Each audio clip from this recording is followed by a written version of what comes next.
আমাদের আলোচনার মূলত আমরা দুটো বিষয় থেকে তাদের কাছ থেকে আমরা জানতে চেয়েছি, তারা সেইভাবে বলেছে। প্রথমত হচ্ছে যে রাষ্ট্র সংস্কারের প্রশ্নে সরকারের অবস্থানটা কি, কারণ জনগণ এবং ছাত্ররা গণঅভ্যুত্থান করেছে একটা নতুন রাষ্ট্র বিনির্মাণ করার জন্য। সেই নতুন রাষ্ট্র বিনির্মাণ করতে রাষ্ট্রের বিভিন্ন সেক্টর, সেটা প্রশাসন, বিচার বিভাগ, নির্বাচন কমিশন এবং রাজনীতিতে সংস্কার প্রয়োজন। সেই ক্ষেত্রে সরকারের দৃঢ়তা কতটুকু, সরকার কি কারো চাপের মুখে তাদের লক্ষ্য উদ্দেশ্য কিংবা জনগণের প্রত্যাশা থেকে পিছিয়ে যাবে কিনা, নাকি তারা স্থিতিশীল থেকে তাদের লক্ষ্য উদ্দেশ্য অর্জনে এগিয়ে যাবে। যদি তাদের লক্ষ্য উদ্দেশ্যে তারা এগিয়ে যেতে চায় তাহলে তাদের জনগণের সমর্থন লাগবে, রাজনৈতিক দলগুলোর সমর্থন লাগবে। রাষ্ট্র পরিচালনা একটা রাজনীতি, অরাজনৈতিক ব্যক্তিদের নিয়ে শুধুমাত্র সরকার গঠন করে এই রাষ্ট্র সংস্কারের জন্য যে একটা নির্দিষ্ট সময়, সেটা কেউ বলছেন 1 বছর, কেউ বলছেন 6 মাস, কেউ বলছেন 1.5 বছর, কেউ বলছেন 3 বছর। এখন সময়টা যাই হোক না কেন, মোটামুটি 1 বছর প্লাস একটা সময় কিন্তু লাগবে। এই সময়টা যদি সরকার স্থিতিশীলভাবে কাজ করতে চায় তাহলে তাদের জন্য রাজনৈতিক সহযোগিতা অপরিহার্য। এজন্য আমরা প্রস্তাব করেছি যে বর্তমান এই 21 সদস্যের উপদেষ্টা পরিষদের কাঠামো বৃদ্ধি করা, মেজর পলিটিক্যাল পার্টিগুলো সহ গুরুত্বপূর্ণ অংশীজনদের সাথে আলোচনা সাপেক্ষে উপদেষ্টাদের সংখ্যা বাড়িয়ে সরকারের শক্তি বৃদ্ধি করা এবং সরকারকে স্থিতিশীল হয়ে কাজ করা জনগণের প্রত্যাশা পূরণে। দ্বিতীয়ত, চলমান ইস্যুতে যে সমস্ত বিষয়ে বিতর্ক সৃষ্টি হয়েছে বিভিন্ন নিয়োগকে কেন্দ্র করে, এবং এই নিয়োগগুলোতে যাদের সংশ্লিষ্টতা এসেছে তার কারণে সরকারেরও ভাবমূর্তি ক্ষুণ্ণ হচ্ছে। আমরা মনে করি যে প্রফেসর মোহাম্মদ ইউনূসের যে অবস্থান, তাতে বাংলাদেশের মতো থার্ড ওয়ার্ল্ড কান্ট্রির প্রেসিডেন্ট কিংবা প্রধানমন্ত্রীর চেয়ে অনেক উপরে আগেই তিনি চলে গিয়েছেন। কাজে এই সরকারের যে সফলতা এবং ব্যর্থতা, সেটা কিন্তু আলটিমেটলি ডক্টর ইউনূসের মান সম্মানের একটা বিষয় হয়ে দাঁড়াবে। সুতরাং তিনি যদি আমাদের সম্মানিত সাধারণ সম্পাদক যেটা বলেছেন, তার আশপাশে কিংবা তার সরকারের পক্ষ থেকে বিশেষ করে রাজনৈতিক কোনো ইঙ্গিতপূর্ণ বক্তব্য দেওয়া কিংবা দল গঠনের বক্তব্য আসলে প্রতিষ্ঠিত রাজনৈতিক দলগুলোর মধ্যে একটা সন্দেহ সংশয় তৈরি হবে। এই ধরনের বক্তব্য যেন না আসে, এই বিষয়টি আমরা তার দৃষ্টিতে এনেছি।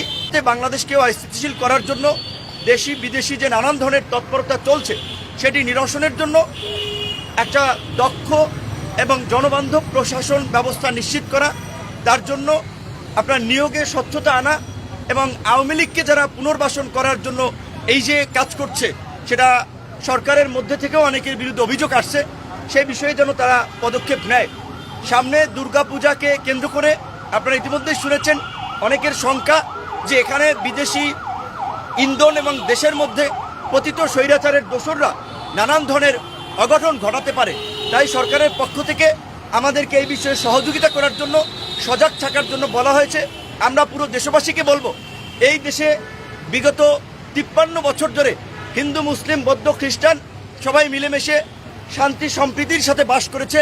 হঠাৎ করে যে সংখ্যালঘু কিংবা হিন্দু নির্যাতনের যে গল্প রচনা করা হচ্ছে, এটা পেইড গল্প, বাংলাদেশকে একটা সাম্প্রদায়িক রাষ্ট্র হিসেবে দেখানোর জন্য। আবার কেউ কেউ কোনো কালো পতাকা কিংবা বিভিন্নভাবে একটা উগ্রপন্থার অবস্থান দেখানোর চেষ্টা করছে। এটা বাংলাদেশের জন্য একটা অতীব জরুরি একটা বিষয়।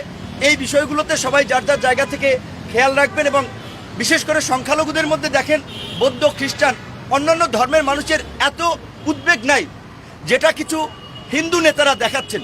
অবশ্যই আমরা পরিষ্কারভাবেই বলতে চাই, হিন্দু কিংবা কোনো কমিউনিটির প্রতি কোনো ধরনের যদি অসহিষ্ণু আচরণ করা হয়, অন্যায় আচরণ করা হয়, তার আমরা নিন্দা জানাই, তার প্রতিবাদ জানাই। কিন্তু কতিপয় নেতারা যেভাবে ভারতের পৃষ্ঠপোষকতায় বাংলাদেশকে একটা সাম্প্রদায়িক রাষ্ট্র বানানোর জন্য নানান ধরনের কথা বলছে, গল্প রচনা করছে, সেটি আমাদের জন্য অত্যন্ত উদ্বেগের। এর পেছনে অন্য কোনো ঘটনা আছে কিনা সেটিও সরকারকে আমরা খতিয়ে দেখার আহ্বান জানিয়েছি। বিশেষ করে আগামী দুর্গাপূজা যেন নির্বিঘ্নে আমাদের হিন্দু সম্প্রদায় পালন করতে পারে, সেই বিষয়ে আমরা সবাই সহযোগিতা করব। এবং এই যে 6টি কমিশন করা হয়েছে, তারা রাজনৈতিক দলগুলোর সাথে আলাপ আলোচনা করে তাদের কর্মপন্থা ঠিক করবেন। কিন্তু আমরা একটা বিষয় আজকে বলেছি, যেটি হচ্ছে যে আমরা মনে করি যে বাংলাদেশের মতো দেশে এই যে ক্ষমতার মোহের পরে যে শাসকরা স্বৈরাচারী হয়ে ওঠে, এটা শুধু শেখ হাসিনা একাই হয়েছেন সেইটা না, এর আগেও তো আমরা সামরিক শাসন দেখেছি। নির্বাচনের মধ্যে দিয়ে আসা গণতান্ত্রিক সরকারেরও আমরা বিতর্কিত কর্মকাণ্ড দেখেছি। কাজেই সংসদের মেয়াদকে কমিয়ে আনা যায় কিনা, বিশেষ করে 5 বছরের পরিবর্তে 4 বছর করা যায় কিনা, এই বিষয়ে আমরা প্রস্তাবনা রেখেছি এবং আমরা অনেক আগে থেকে এই প্রস্তাবনা রেখে আসছি যে কোনো এক দলের সংসদে একটা আধিপত্য, এটা কার্যকর সংসদ তৈরি করে না। সেজন্য অবশ্যই সংখ্যানুপাতিক নির্বাচন এবং দ্বিকক্ষ বিশিষ্ট সংসদ। আশা করি সরকারের এই সংস্কার কমিশন সকলের আলোচনা মতামতকে মাথায় নিয়ে তারা জন আকাঙ্ক্ষাকে ধারণ করে আগামী রাষ্ট্র সংস্কারের পথে হাঁটবেন। সেক্ষেত্রে যেই সময়টা প্রয়োজন সেটা আমরা দিতে চাই, কিন্তু সেখানে আমরা পরিষ্কারভাবেই বলেছি রাজনৈতিক দলগুলো কিংবা আমরা এই সরকারকে ক্ষমতায় বসালাম, এই সরকারের জন্য আন্দোলন সংগ্রাম নির্যাতন নিপীড়ন করে তাদের জন্য রাস্তা তৈরি করলাম।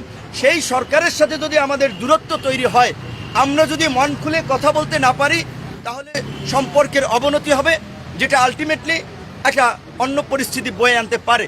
সেজন্য আমরা বলেছি সকলের সাথে যেন সহজেই তাদের একটা যোগাযোগ স্থাপন হয় সরকারের সাথে, রাজনৈতিক দল সহ গুরুত্বপূর্ণ অংশীজনের, সেই বিষয়ে আমরা বলেছি এবং আপনাদের সকলকে ধন্যবাদ জানাই। গণ অধিকার পরিষদই সর্বশেষ আজকের বৈঠকে অংশ নিয়েছে, এর আগেও বিভিন্ন দল অংশ নিয়েছে। আপনারা এতক্ষণ পর্যন্ত থাকার জন্য আপনাদেরকে অনেক ধন্যবাদ।